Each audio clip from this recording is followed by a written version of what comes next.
right. Hi, everyone. Can you all hear me in the back and in the front and in the side on the side? Okay, perfect.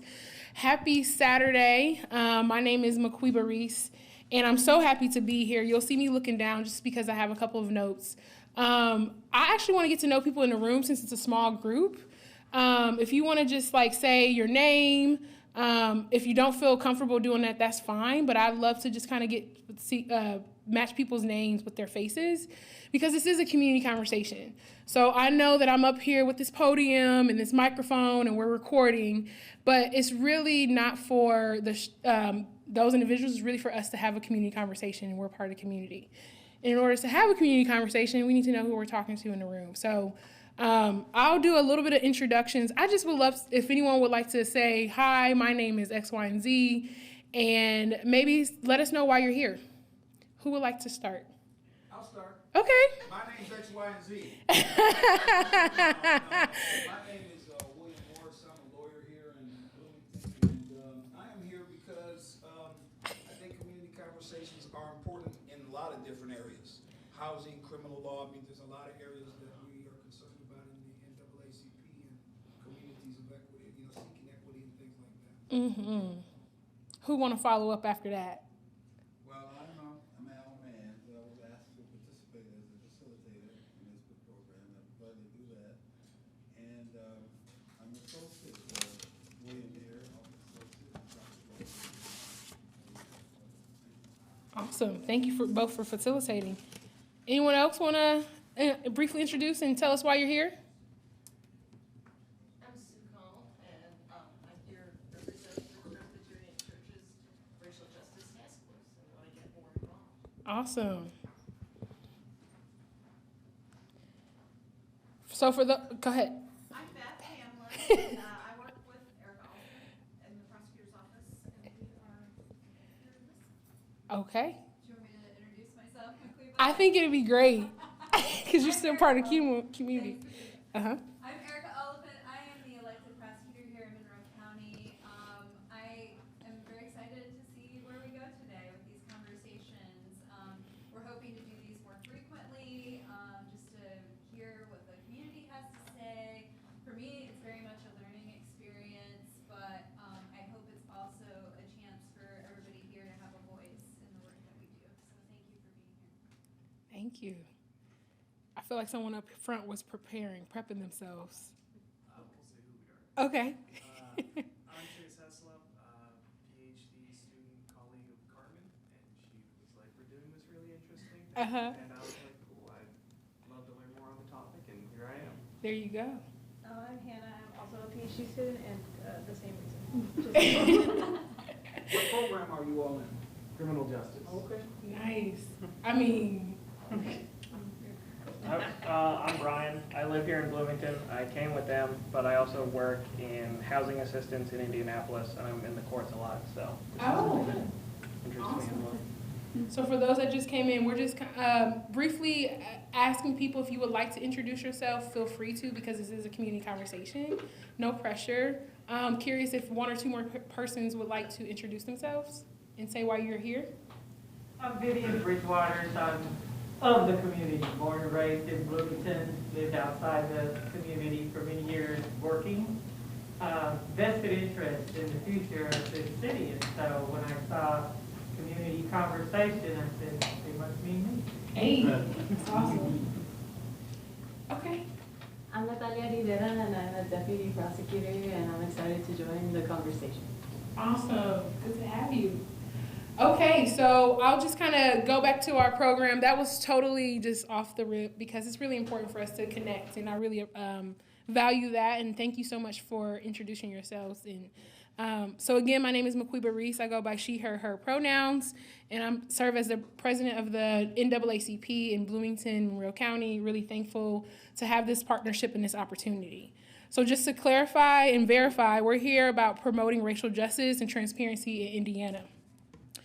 And before we get into our amazing next speaker to talk about exactly what the research is, which is Dr. Henry, I'll just read the mission of the NAACP.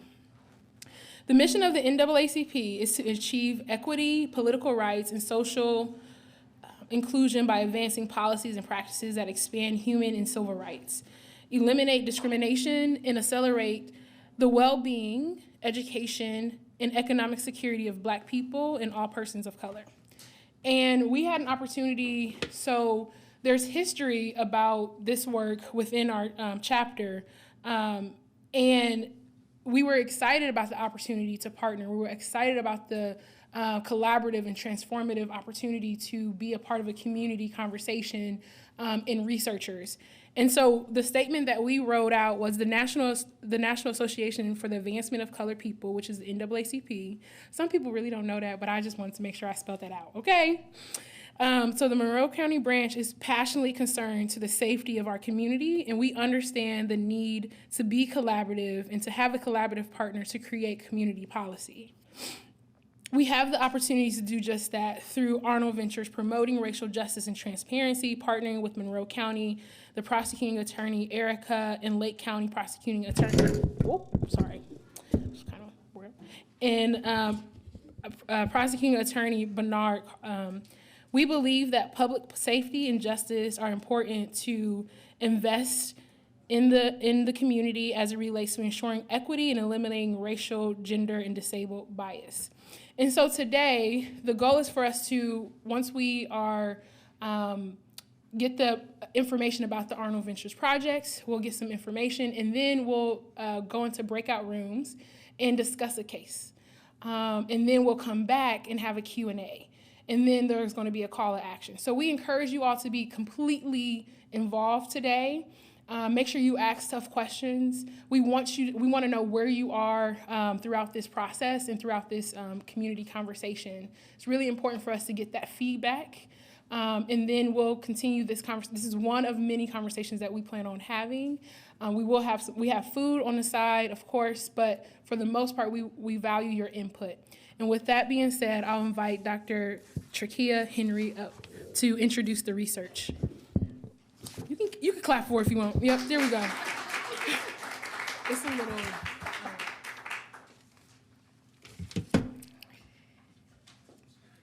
Okay, well, good afternoon, everyone. Thank you all for coming to be with us today for our first community conversation. I know the weather isn't super great today, so really appreciate you all coming out and supporting this really amazing project. I'm going to talk a little bit about why this project is so unique, but first I kind of wanted to give a bit of a background about how we got to today's events. Again, the name of our project is Promoting Racial Justice and Transparency in Indiana, and I am a part of the research team that is working on that project. Several researchers from IU, including the Bloomington campus as well as IU Indianapolis now, they've changed their names, have been working on this project for a while now. And so I briefly just want to recognize some of the research team members that are in the room. Carmen Diaz is here, as well as Dr. Eric Grauman in the back there, who you'll be hearing from a little later today. But basically, what the major goal of this project was to kind of dig into what's going on with prosecutorial discretion in Monroe County, as well as Lake County. Lake County is our other partner here for this particular project. And so we've been working with both elected prosecutors in Monroe County and Lake County to kind of dig into what could be causing some racial disparities, the extent of what those racial disparities actually look like across both counties, and then how we can get this information out to the public so that it can be better, so that they can be better served by that information. For this particular project, we plan on looking into some really important decisions that are generally made by prosecutors that some public doesn't always really know about, right? So things like charging decisions, bail decisions, pretrial diversion decisions, which is a really important issue that's kind of come up all the way up through to sentencing, right? Because even prosecutors play a significant role in that part of case processing as well. We're focusing mostly on misdemeanors for our particular county here in Monroe County. And one of the reasons for that is because we have a lot of misdemeanor offenses. And those misdemeanors can be a wide range of different things, but those can also lead to racial disparities as well, right? So we really want to dig into all of those different decision points. And so our three really main goals for this particular project are, one, to document any racial disparities that we see kind of happening across the two counties that we're working with, specifically Monroe County for us today. We also want to assess different local diversion programs, the practices, the policies that go into the decision-making behind who gets pretrial diversion, who gets infraction diversion, and things like that. And then the last really big component of this project is to create a public-facing dashboard that services the community to uphold transparency and accountability for the prosecutor's office, right? So that the community knows exactly what's going on in the prosecutor's office. That's really important for us, and that was really important for the electeds who are partnering with us on this particular project. How did this project kind of get started in the first place? Well, it kind of grew out of this concern that the elected here in Monroe County, Eric Oliphant, was having about potential racial disparities that were occurring as a result of decisions that were made in her particular county. And so she became proactive, right? She didn't just sit on this information. She contacted researchers at Indiana University and said, hey, can you help me look into my data and tell me actually what's going on? Because to a certain extent, prosecutors know what's happening in their office, but they don't always necessarily know what that means in the aggregate, right? What's happening on not just a day-to-day basis, but what are some maybe unintended consequences that can kind of occur.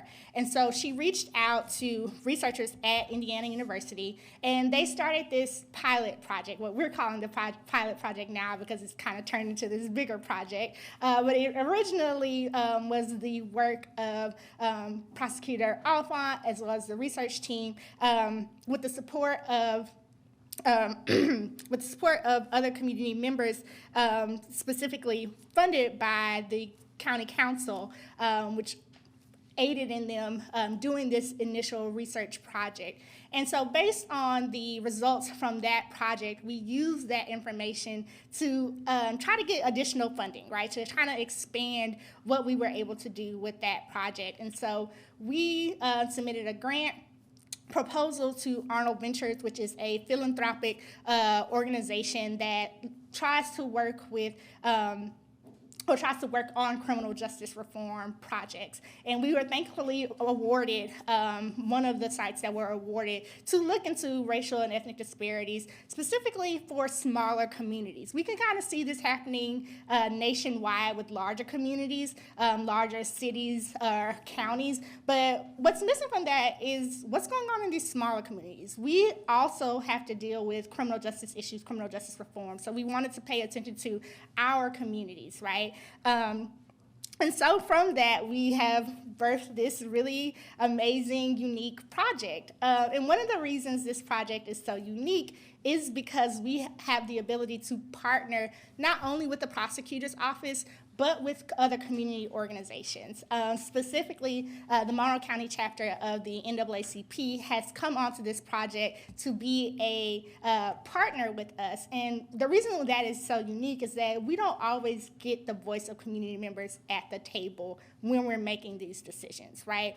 These are generally conversations between like a research team and a practitioner, and they're deciding like what questions need to be asked, what are the concerns that they want to answer. But what's left from that is the community, which is probably one of the most important parts of the conversations that we need to be having. And so the fact that we can have a community partner at the table is really important to this project. And I think members of the NAACP will let you know, like, they have been in these meetings with us. We've gone back and forth about important research questions that we need to be asking, because research questions that the prosecutor asks might be very different from research questions that community members want answered, right? And so the fact that we're all here together is really unique to this particular project. It's one of the things that makes me so excited about this project. And so that's why we have invited you all here today as voices of the community. This is going to be one of several community conversations that we have, so thank you all for coming to this first one. We really appreciate it. And as Makuba said, we're going to be talking about what does prosecution actually look like, and how do these decisions in real life impact, the outcomes of particular cases?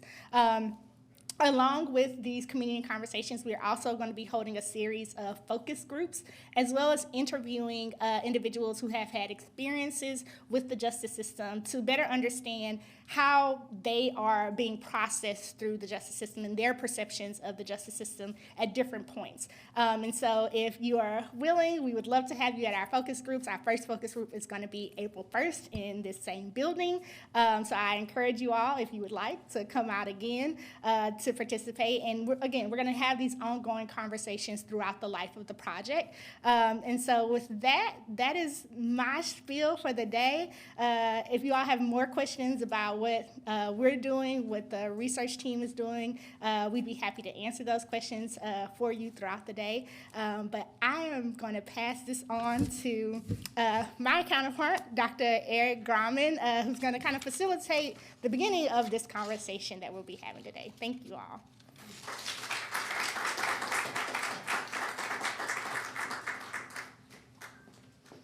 Thank you, Dr. Henry. Hello, my name's Eric Grauman. I'm an associate professor in the O'Neill School of Public and Environmental Affairs up north on the Indianapolis campus. I'm working with Dr. Henry and the research team on this community practitioner researcher partnership. And I wanted to reflect just for a minute about Maquiba's initial ask, why are we here? I think a big reason why I'm here is something that Dr. Henry touched on. In our first pilot project, we did really good at digging through official records. We did really good at interviewing deputy prosecutors to get their insights on how prosecution is done. We tried to do surveys beyond just the justice system into the community. We tried to have conversations, and we didn't do well. So the reason why I'm here today is acknowledging that we need more community impact and community voices at the table when we're thinking about research designs, thinking about the questions that we want to ask, and thinking about the policy choices we can make. So I think I'm very excited about this opportunity because we must actively include the community in every single one of our decisions. So that's why I'm here. For the next part of the day then, we're going to slowly transition our conversation into breakout groups and review 2 real cases that were presented to the prosecutor's office from law enforcement. The cases that we're going to go through actually represent a large proportion of the criminal offenses that the county receives.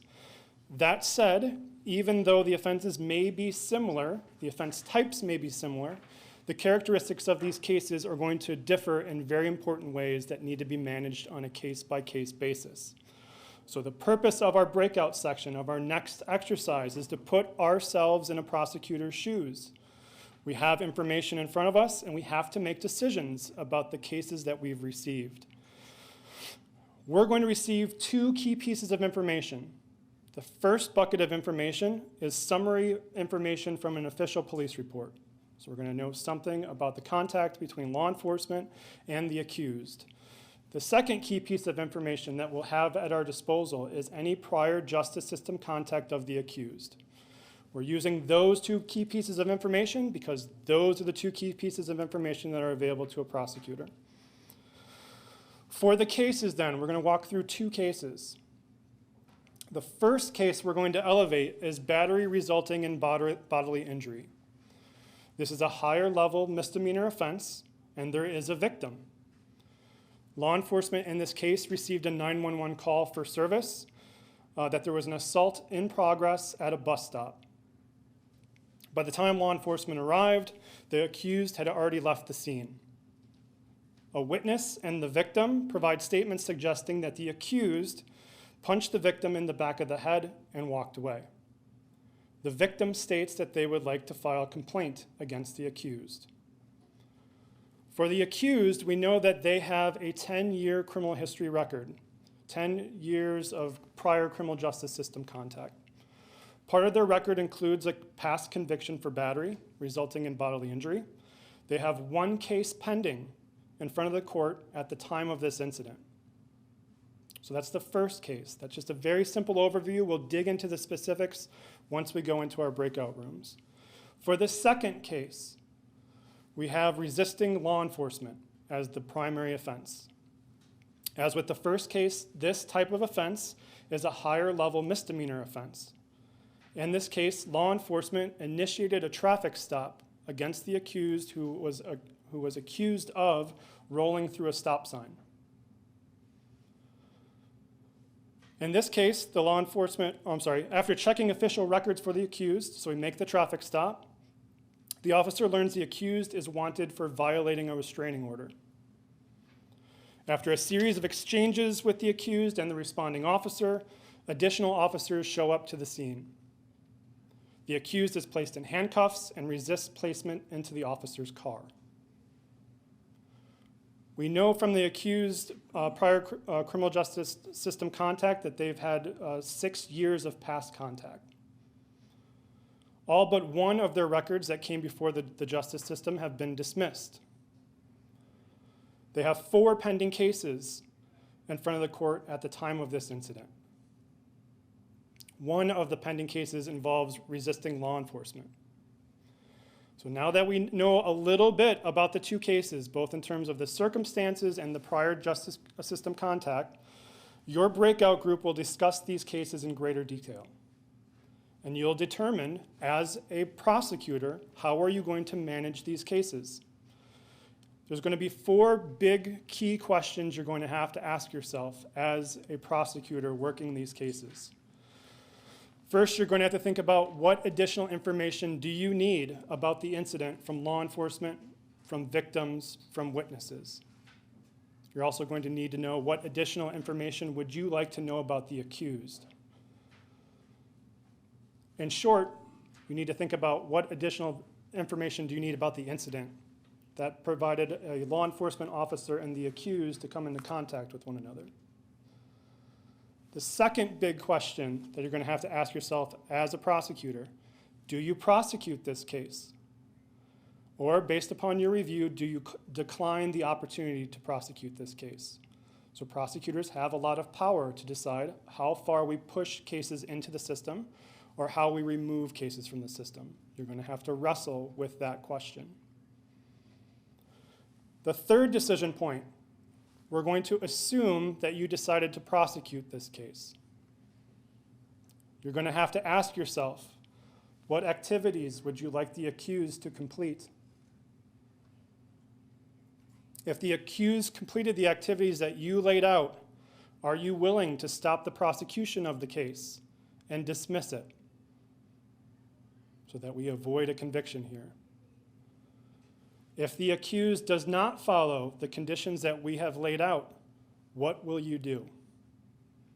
So this is about case has been charged, we're moving the case through the system. How are we going to come up with agreements to either dismiss a case or work towards fully prosecuting a case? For the last bucket, we're going to make another big assumption that the accused in both cases has pled guilty or been found guilty. You, as a prosecutor, have a voice here to determine what the sentence should be. So you'll have to work in your breakout groups to figure out what sentence you'd like to recommend to the courts. After your breakout group then has worked through these 2 cases and these kind of 4 big questions that we have to wrestle with, we'll come back to this room and work together and report out. Each breakout group will have a facilitator that's going to help us think through the decisions we'll need to make. So please let me reintroduce Al Manns, William Morris, and Margie Rice. Al, William, and Margie have graciously volunteered to serve as our breakout facilitators. Each one of our facilitators are attorneys and part of the NAACP's legal redress team. So they'll have some expertise here to help us work through these cases and the questions we may raise when we're trying to find consensus on what to do with our big prosecution questions. So with that, I'm going to turn it back over to Maquiba so we can start to shift into our breakout rooms. Thank you.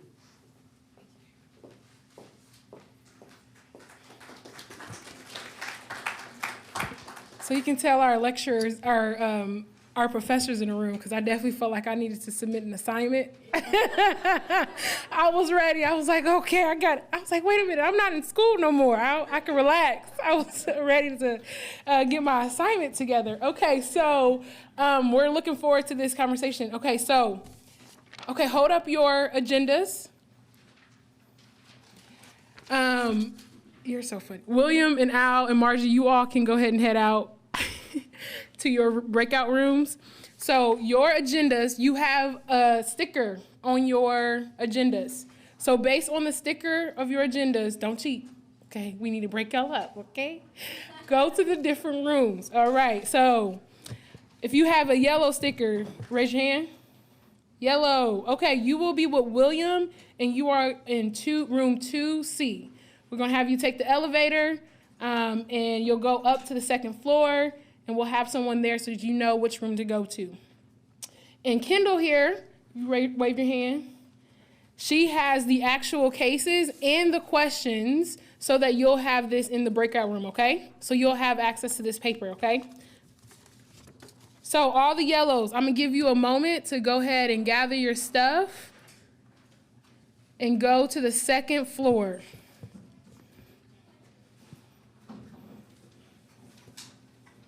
Second floor. All the yellows, you'll go to the second floor. And you will be with William.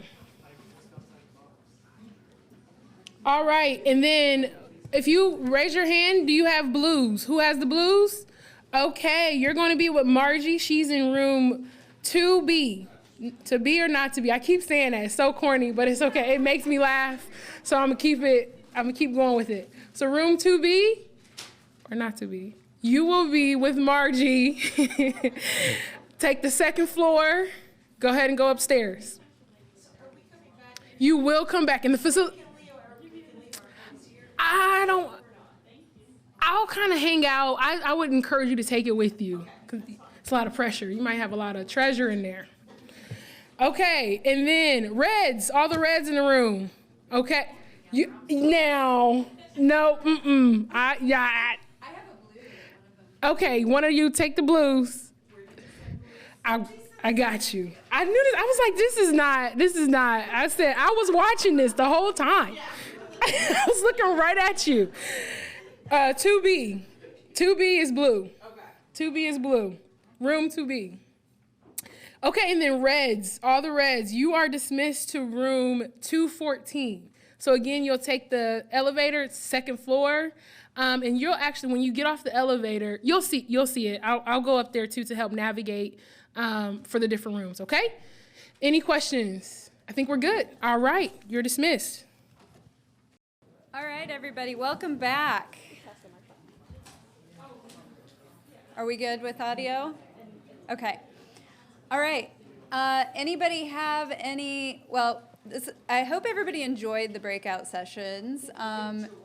Enjoyed or were challenged by. I hope you found it a worthwhile experience. That's really what I'm hoping for. Right now, I'd like to kind of get a feel for how it went for you. We do have a microphone around the room. Does anybody want to let me know what were some key takeaways from your breakout session? What really spoke to you? What did you find most challenging? And don't everybody pipe up at once. William's really willing to help out. Well, I thought, speaking on behalf of our group, would you like to speak on behalf of our group? I can. Okay, yeah. Okay. It was a cool exercise. Something that we didn't really discuss a lot, but sort of struck me was the amount of impacts looking at a criminal record might have, even when things are pending or dismissed. Because in my mind, when I come across it, I'm like, oh, that's dismissed, then it's of no effect on my decision making. But when you're looking at the outline, it's like, oh, they've had 20 years of criminal justice contact. But to me, I'd be like, no, they really haven't, because, you know, things have been like resolved in a resolvable way and we're all good. But it might impact some people in a different way, and that was surprising to me. Yeah, interesting. Does anybody else have anything about the impact of criminal history or criminal justice contact on decision-making? Our group did. Your group did? In both of the exercises, our group really wanted to know about, in both of the A and B, the hypotheticals, our group wanted to know about the prior history, what had happened in prior cases, and it seemed like it was going to be of major importance to determine how they move forward on these cases. All right. Anybody else have some thoughts from the breakout group? Our group wanted to know demographics. Okay. Yeah, we didn't have any demographic information, so some of the things we're talking about in this context of this meeting, we didn't have information to know. So in the second case about resisting law enforcement, knowing the accused race and age would have been helpful to know if there was some sort of abuse of discretion going on or excessive force or something. Okay. My group, we focused on both the cases. We got to the first case and we got to the second one with a little time.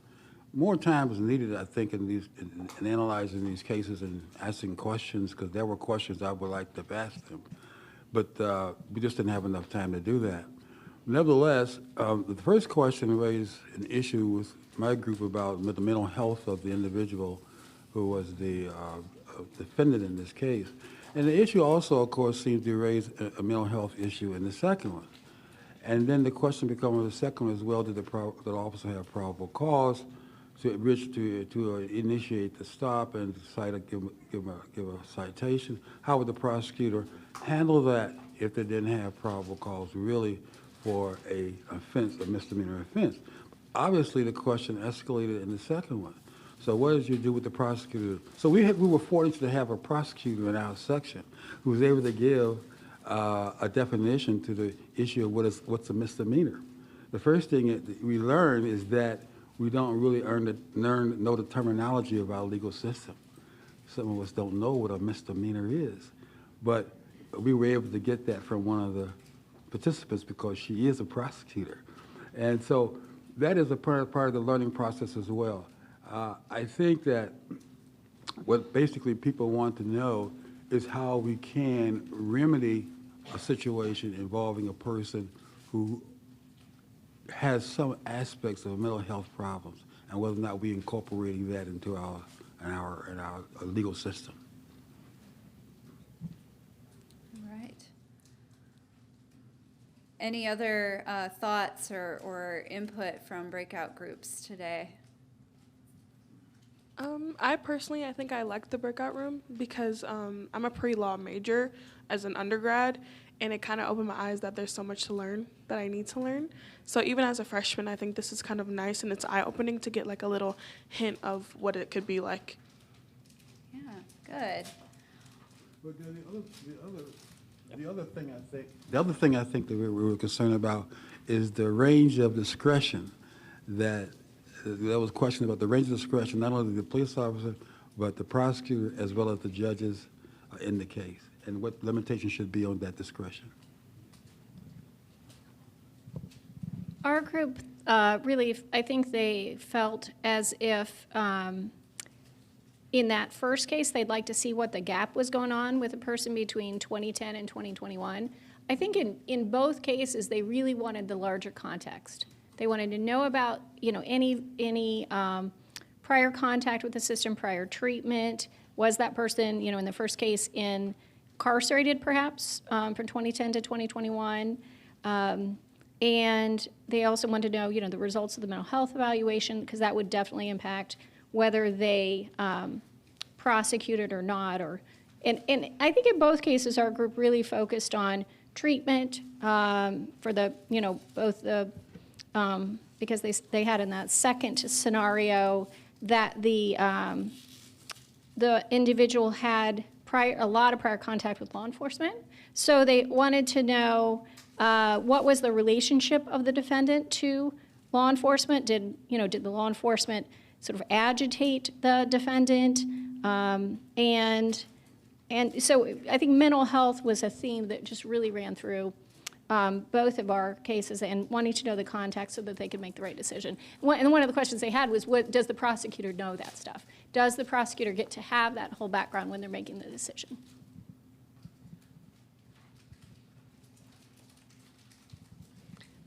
One other thing was that in our group was the theme was what would be the best outcome to help break the cycle for that person.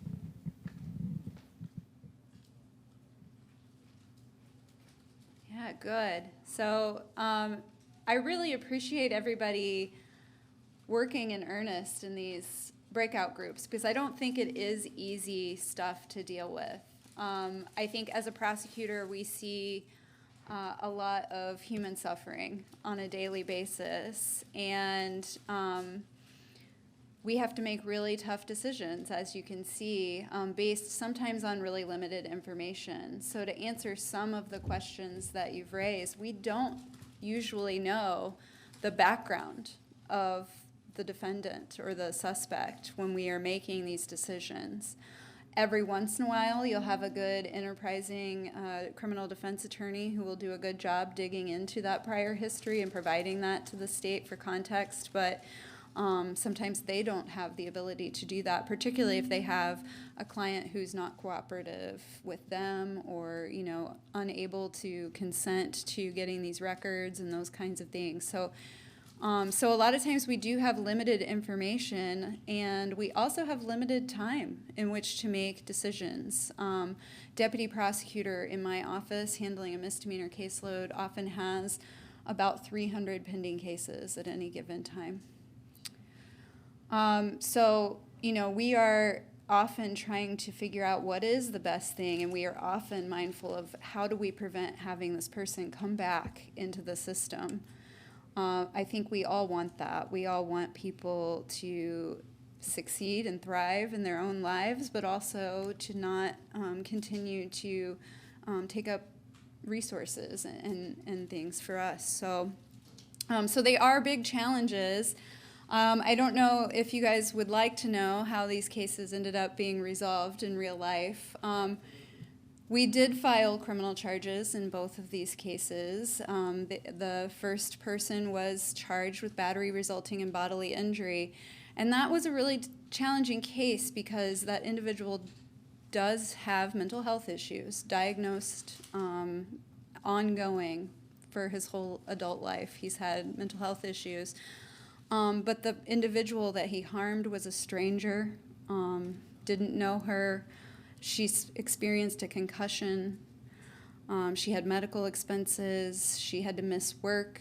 She also did a little bit of therapy because she was attacked by a stranger. And so she had at least $3,000 in out-of-pocket expenses as a result of this offense. We ended up finding, we had him evaluated by some psychiatrists, and we determined that he was incompetent to stand trial. So he was sent to a mental health facility where he was evaluated, and he went through a course of treatment to be restored to competency. Once they let us know that he medically could understand the criminal justice process, I actually handled that case personally, and I just agreed to a sentence of time served for the jail time and the mental health treatment that he did. And then there's a judgment for the $3,000 that will never be paid, realistically. And I was very upfront with the victim about that as well, and helped her pursue some alternatives to trying to find another outcome for that case.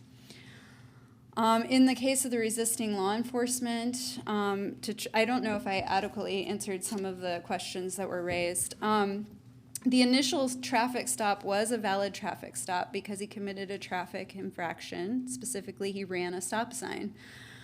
Once he was identified for the purposes of that traffic infraction, that's when law enforcement learned that he was wanted for a restraining order violation.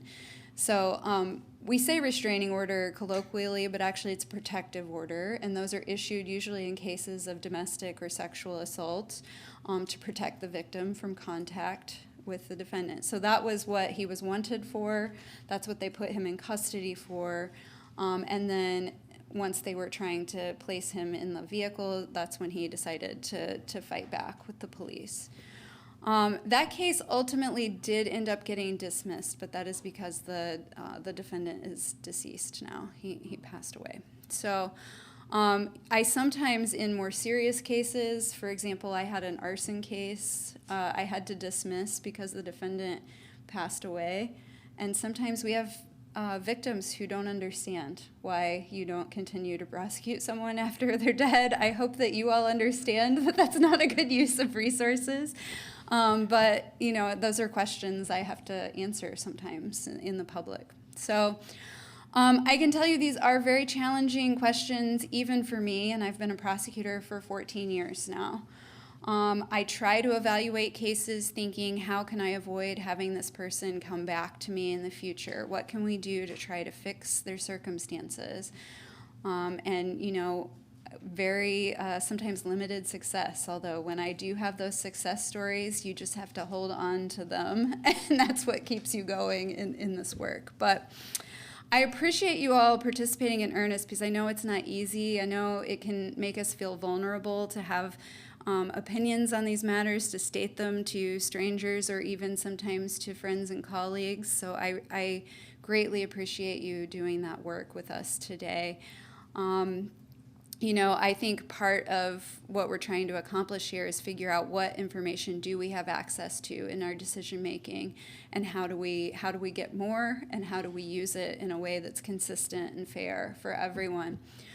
You know, it was really important to me to try to live up to our constitutional ideals of equity and fairness for everyone, and I think we often fall short, and I don't think anybody starts their day as a prosecutor thinking, I'm just going to go through the motions, or I'm just going to, you know, get the highest conviction rate I can get, or anything like that. But nevertheless, we do have a disparate impact. And so what we're trying to do is address that and try to make a difference. So I hope that's what we end up doing. And I hope that our data ends up informing our decision making and our programs so that we can do the best job we can.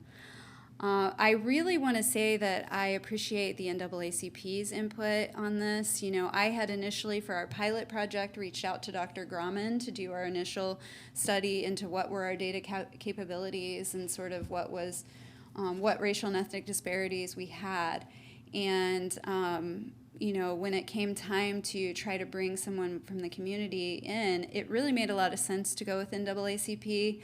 Not only is it an organization that has for years and years and generations been focused on working through some of these difficult issues with racial and ethnic disparities and inequities, but it was members of the NAACP who initially sort of drove the call for these kind of data studies and things like that. So I'm really thrilled to have them as a community partner. I've been a member of the NAACP for at least 5 years now.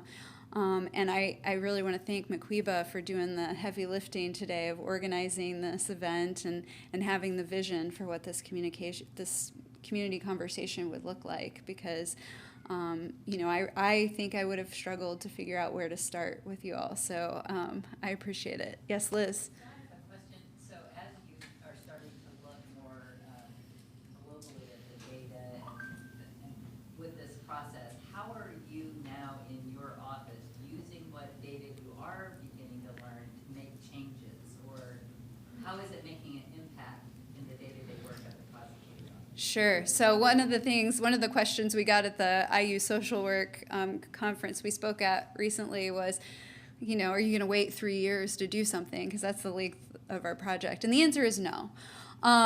So we learned some things from the pilot study. Specifically, we learned that criminal history may follow people of color differently than white folks. And so maybe looking at changing practices and policies to focus less on criminal history when making decisions in certain kinds of cases.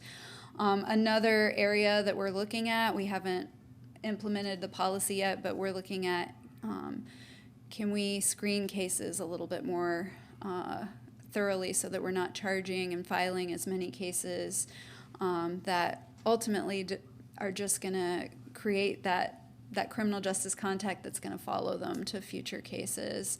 So we're looking at those kind of policy changes as well. And our hope is that once we start getting these policy changes into practice, and we're continuing to collect the data, that we can see what the real impact is of those policy decisions. Does that answer your question? Thank you. Great. Are there any other questions? All right. Well, thank you so much for being here. I hope that you'll come back. I do want to make a plug, more opportunity for you to do this very difficult and vulnerable work with us. A week from today, on April 1st, same time, same place, maybe not this room, but it's definitely going to be here at the library.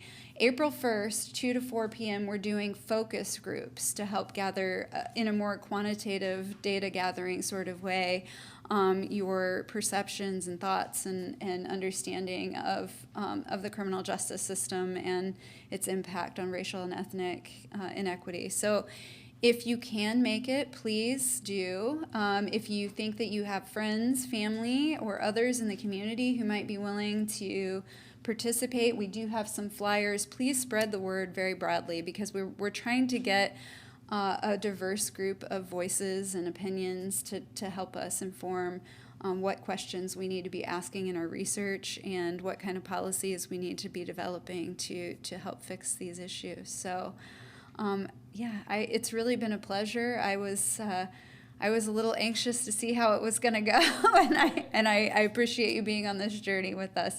I'm going to turn it over now to Maquiba, and she's going to wrap us up. So thank you so much.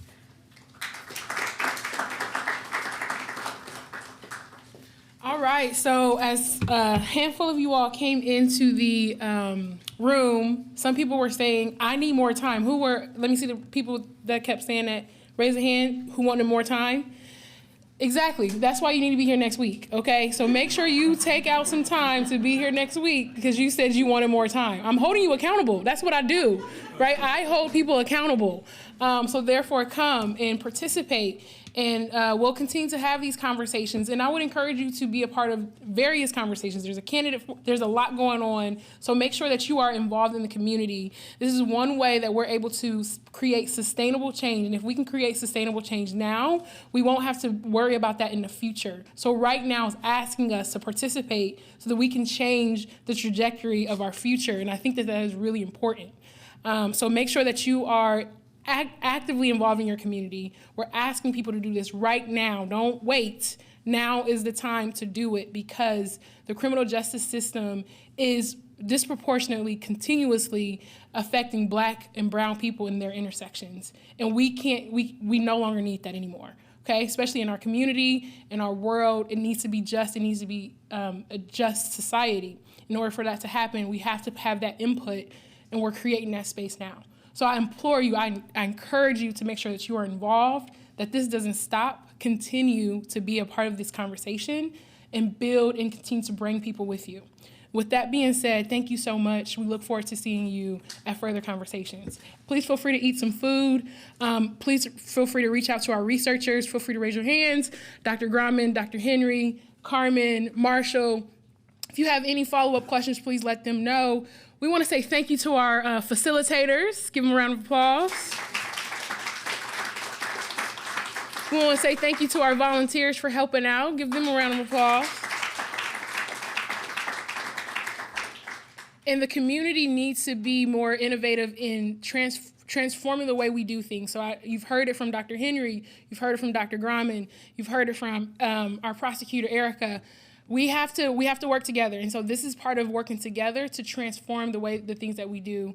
And so I'm really happy to be able to speak on behalf of the NAACP and bring this together. So thank you so much. Please feel free to grab some food.